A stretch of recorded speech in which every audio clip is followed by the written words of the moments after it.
Buddy, it's Angela at Three Creek Farm. Today we're going to talk about Thanksgiving, mainly Thanksgiving prep. I do not do all of my cooking on Thanksgiving Day, haven't for years. Even before I was injured and had issues, I've been doing this for a long time. It makes Thanksgiving Day go so much smoother, and I know this might come out after Thanksgiving. I'm going to try to put these out in a series. I don't know that it'll help you this year, but maybe it'll help you next year to think about what you can make ahead of time. And I'll tell you what you can make ahead of time, like a month ahead of time, a week ahead of time. You can make some of this stuff a long time ahead of time. Have it in your freezer, ready to go, ready to pull out the day before or the day of, and be ready for Thanksgiving, and just have to like pop something in the oven super quick. We're talking about something that would normally take you hours, could take you 5-10 minutes on Thanksgiving Day, because you've already done the work, the big work, the main work. So we're going to talk about that.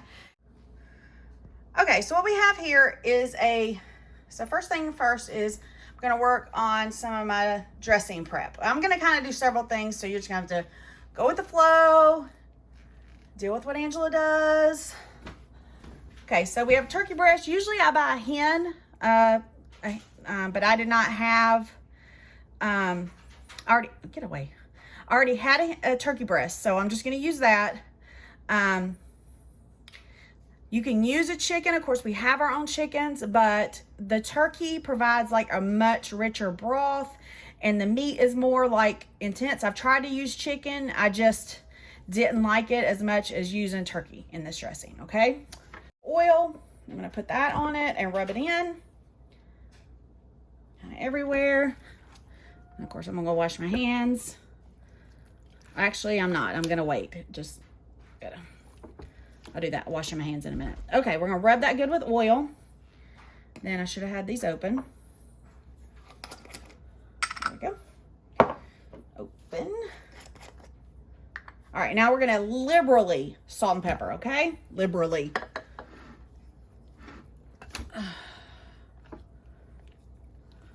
All over, inside, outside, the whole thing. This is what your flavor's coming from, okay? A lot of it.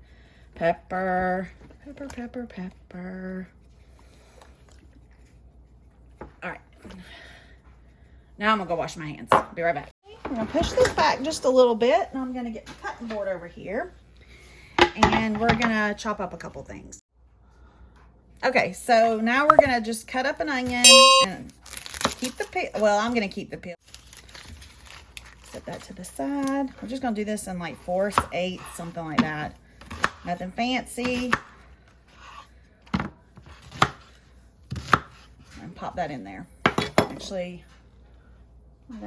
I'll wait. I'll pop a little bit of that in the hind end of the, I'm going to cut up some celery pieces. This is all just 1000% for extra flavor in the broth and stuff, and the turkey breast. Aromatics, as they say. I don't say that. Okay, here we go. I actually might need to cut up another onion. I don't know if I'll use all of it, but if I don't, I can use it another time this week.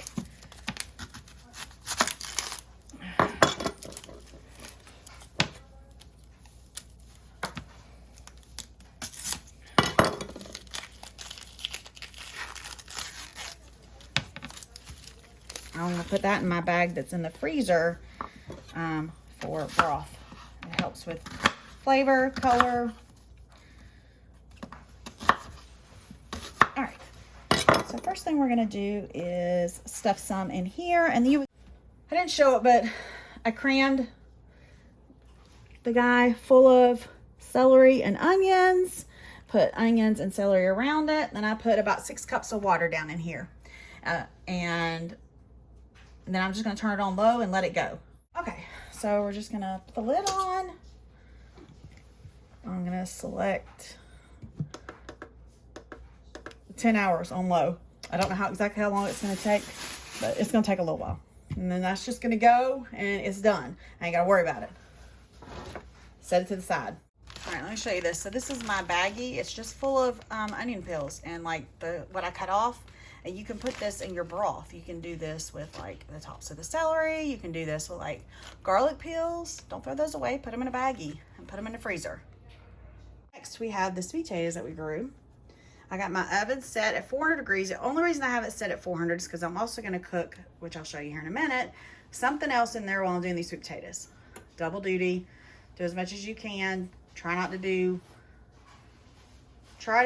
as much as you can at one time. Use the oven that you have on. Okay, so we're going to put these in the oven. It's going to take a little while to bake. This is for my sweet potato casserole. If I have enough, I might make a small sweet potato pie. No one likes it but me, but you know, it'll be fun. Next thing we're going to talk about is cornbread.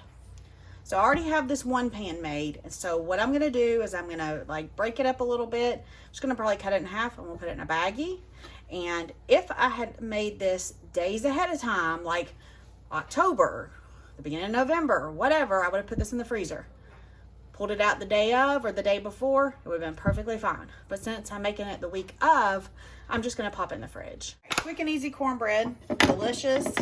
You can get fancy with it. This is the way I make it. Everybody likes it. First off, I'm going to put, I don't usually measure, but we'll go ahead and measure. See if I did a good bit out right when I put it in there. Yep. About a 1/4 cup in each pan, because I'm doing 2 pans today. This one's going to be a little bit bigger, so it might take less time to cook. And then we're going to pop those in the oven and let them heat up. It'll heat the oil, and I'll put the oil in at the end.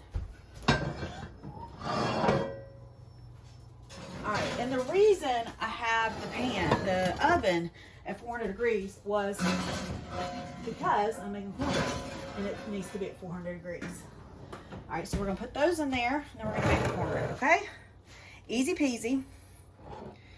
I'm making a double batch. So I have 4 cups of corn flour, so that's 2 cups regularly, 1.5 cups of milk, so I'm doing 3 cups, and then 1 egg for the batter. And then I'm gonna pour that oil, which will coat the pan, number 1, and then I'm gonna pour most of it in this batter hot. Pouring your batter into a hot pan is one of the biggest things with cornbread. It makes a good crust. That's the secret, okay? Pouring it in a hot pan. Okay, so those have had time to heat up. Now, one thing I usually do is I do usually put these in while the oven is preheating, and then they get nice and, this might not be okay. It'll be fine. All right, now we're gonna pour this oil into here.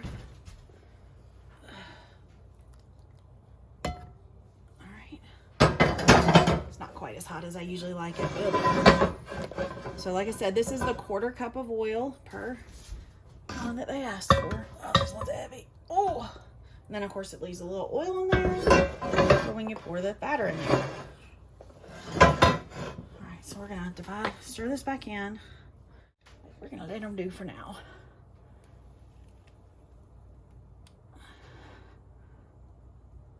Okay.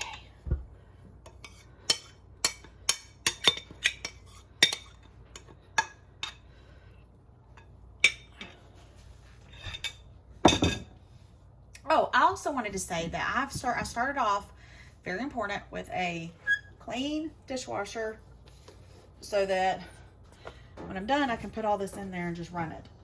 Okay, so we're gonna pop this into the oven for about 25 minutes. When the sweet potatoes are done, I'll come back and I'll discuss those also, what I'm gonna do with those to get them ready for Thanksgiving Day. Breads are finished. Pull them out.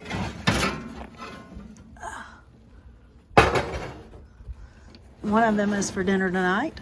Oh man, that's heavy.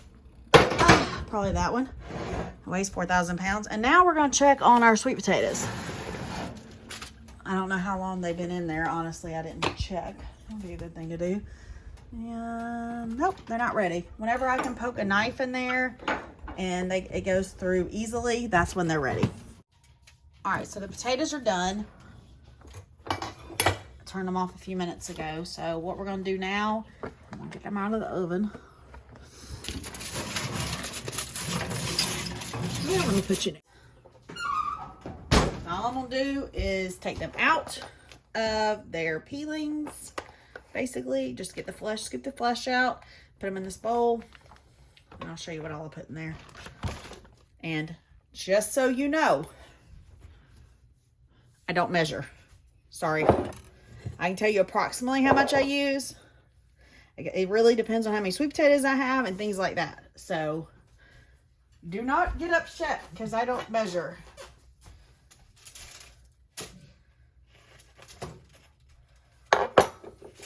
I don't even have a recipe for this. This is my mama's recipe. She didn't measure either, so. Just really, just kind of scoop any like bad pieces off. That's really all I'm doing. They just pop right out of the peelings like this. It's fantastic. You gotta let them cool off just a little bit, and then sometimes you gotta scoop a little bit, but whoo, that's hot. Put about a stick or somewhere around there. This butter's a little bit different, so.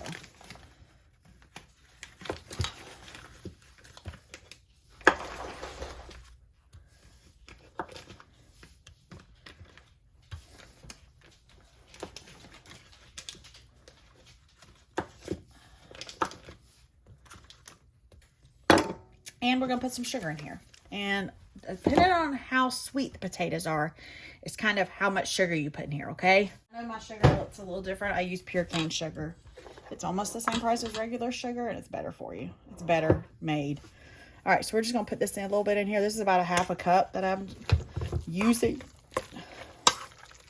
And I did not put a half a cup in there. What I'm going to do is I'm going to take this over to the mixer, and I'm going to mix this all up. I'm going to put just a little bit more. And then I'm going to taste it. And then I'm going to decide how much more sugar I need to put in here. Well, I was going to use my stand mixer, but it's not working right now. I don't know what's wrong with it. If it's broken, I'm going to be very sad. So we're going to use this.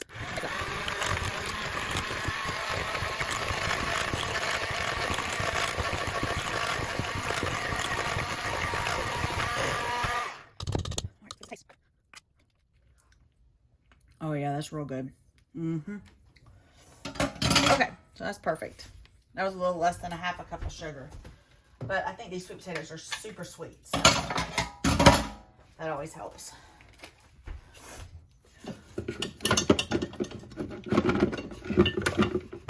Alright, so all I'm going to do now is add some marshmallows to this, spread it out in my pan that I'm going to bake in because I'm doing this on Thursday in a few days. I could put it in a baggie, flatten the baggie flat, and put it in the freezer pretty much for a couple months. Put it in the freezer for a couple months and it would stay good, and then just pull it out the day before, let it defrost, put it in the pan and cook it. So I put mini marshmallows in. I don't know how many, just, I wouldn't say a half a bag, probably a quarter of a bag, mix them in.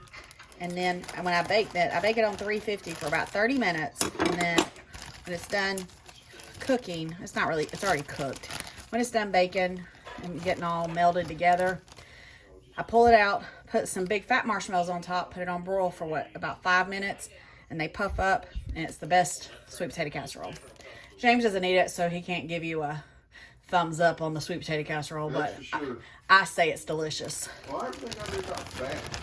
What? Big old fat marshmallows, fat, Whatever. You hear him? He's over there trying to fix my KitchenAid, but I don't think he's going to be able to. Well, not tonight. I'm going to call them. Like I did the oven. Yeah. I think there might be a warranty on it, so I'm going to give them a call. I think there's a lifetime warranty on them, if I'm not mistaken. Well, now they're working it off. Great. So happy about that. I looked it up, figured out. I could do everything. Okay, so I'm going to put this in the pan, cover it up, put it in the fridge, and it'll be ready for Thanksgiving Day. Thank you so much for watching. Stay tuned for day 2. We appreciate you watching. Make sure to subscribe, like this video. We'll see you soon. Have a great day. Love y'all.